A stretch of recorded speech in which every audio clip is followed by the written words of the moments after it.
स्वागत आप सभी का। इंडिया ने रिसेंटली अपनी ऐसी मिसाइल टेस्ट किया जो कि बिना न्यूक्लियर वॉरहेड के डेटरेंस रखती है। जो हमारे एनिमीज हैं उनकी रातों की नींद उड़ जाती है इस मिसाइल का नाम सुनते ही।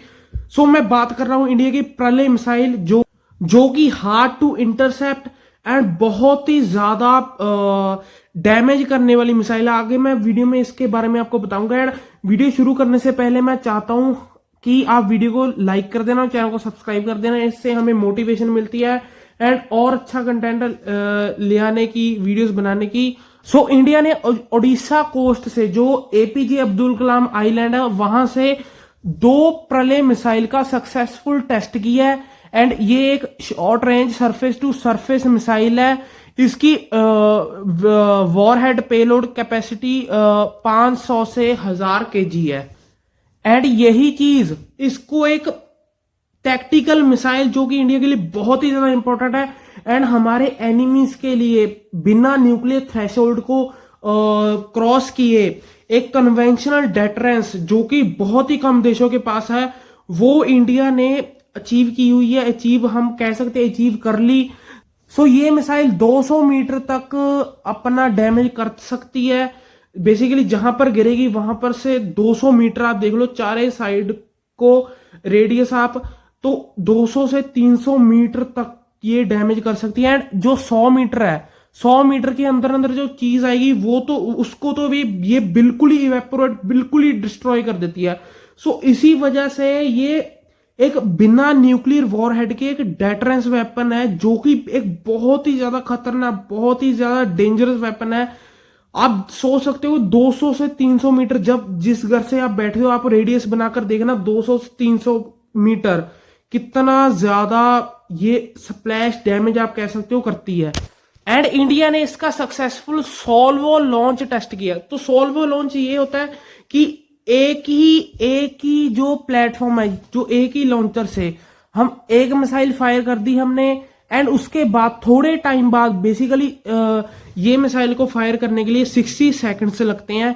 उसी के बाद सेम लॉन्चर से दूसरी मिसाइल भी फायर करती। तो ये सोल्वो लॉन्च एक बहुत ही ज्यादा इंपॉर्टेंट चीज है कि दुश्मन का एयर डिफेंस सिस्टम एक मिसाइल को टारगेट कर सकता है बट उसके बाद जो सेकंड होगी उसको नहीं कर सकता। तो ये बेसिकली जब ओवरवेल्प होगा दुश्मन का एयर डिफेंस सिस्टम तो इसको इंटरसेप्ट करना मुश्किल हो जाता। और आपको होगा कि 2 मिसाइल से क्या होगा। मैं आपको इसकी एक और चीज बताना चाहता हूं। ये प्रलय मिसाइल हमारी हवा में मैन्यूवर्स कर सकती है मिड एयर फ्लाइट में। जब ये अपनी ट्रेजेक्टरी से नीचे जाएगी, बेसिकली मिड एयर आप समझ लो, जब ये हवा में होगी तो ये इधर उधर हो सकती है।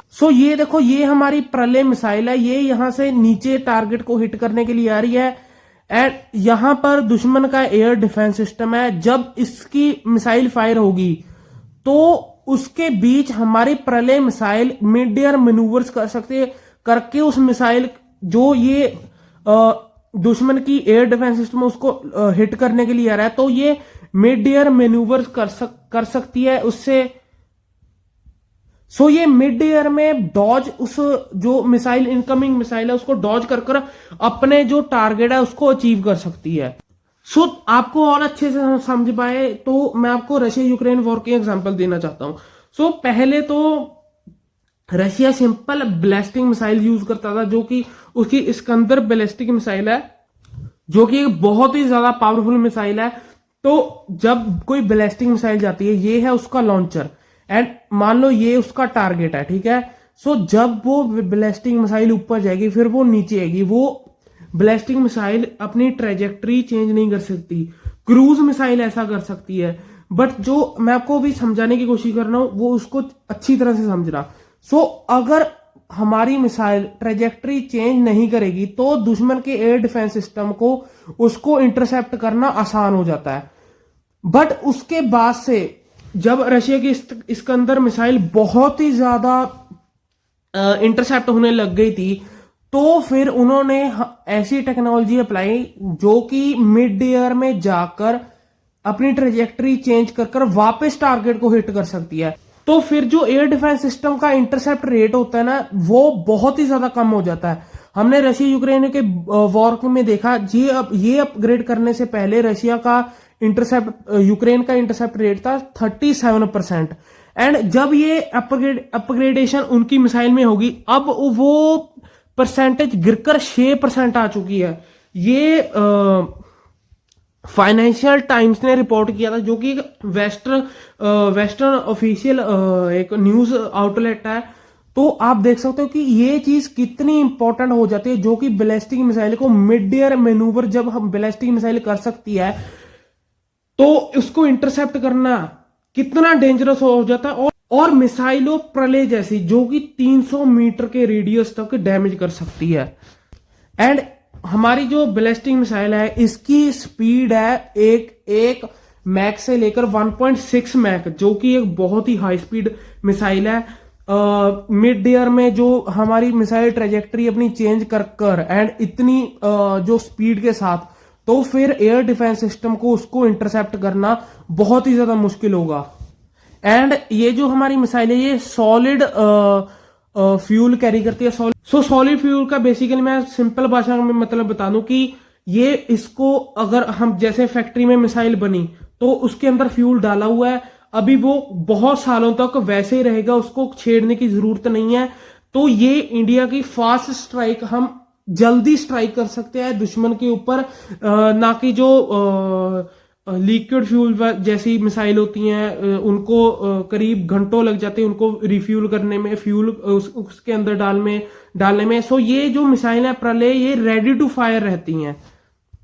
एंड इसकी जो रेंज है 150 से 500 किलोमीटर बताई जाती है, जो कि मैं आपको बता दूं कि शायद इतनी भी हो सकती है। बट इंडियन गवर्नमेंट, हमारी गवर्नमेंट, इंडियन आर्मी कभी भी अपनी मिसाइल्स की एक्चुअल डाटा डिस्क्लोज नहीं करते हम, ताकि सरप्राइज एलिमेंट बना रहे, हमारी दुश्मन को हमारी मिसाइल की असली कैपेबिलिटी ना पता चले। एंड जो टोटल वेट इस मिसाइल का बताया जाता है वो 5 टन है।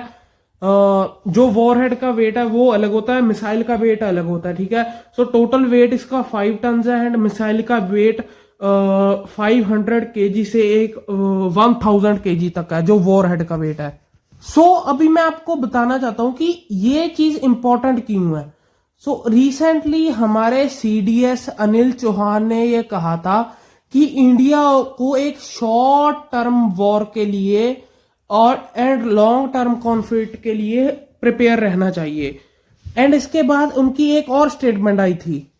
सो उसके बाद उन्होंने कहा था कि इंडिया को हाई इंटेंसिटी कॉन्फ्लिक्ट के लिए रेडी रहना चाहिए। जैसे अभी हमें टेरर थ्रेट्स आ रहे हैं एंड और भी कई चीजें हैं, सीक्रेट चीजें भी चलती होती हैं। जैसे चाइना भी मिलिट्री बिल्डअप बहुत ज्यादा कर रहा है अपने बॉर्डर पे, इंडियन बॉर्डर के साथ। बट हम भी अभी एग्रेसिवली हमारी आर्मी को वहां पर पुश कर रहे हैं। अभी 1962 वाला इंडिया नहीं है।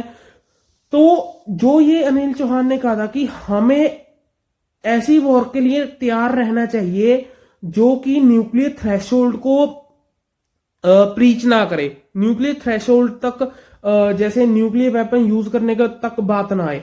तो उसके लिए प्रलय मिसाइल बहुत ही ज्यादा इंपॉर्टेंट है, क्योंकि ये मिसाइल न्यूक्लियर वेपन कैरी कर नहीं सकती। सो ये एक टैक्टिकल न्यूक्लियर जैसा आप कह सकते हो काम करती है, जो कि 300 मीटर के रेडियस के अंदर डैमेज करती है। तो ये मिसाइल इस चीज को पूरा कर देती है। इंडिया के जो ये डिमांड है कि न्यूक्लियर थ्रेशोल्ड ब्रीच ना हो।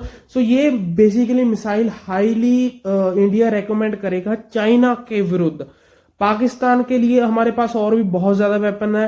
बेसिकली मैं आपको बता दूं, ये चीजें, ये जो हाई इंटेंसिटी मिसाइल है जो बहुत ही ज्यादा डैमेज करती हैं, ये हमारे से बड़े एडवर्सरी के लिए, जैसे चाइना, हाँ पाकिस्तान के लिए भी हम यूज कर सकते हैं।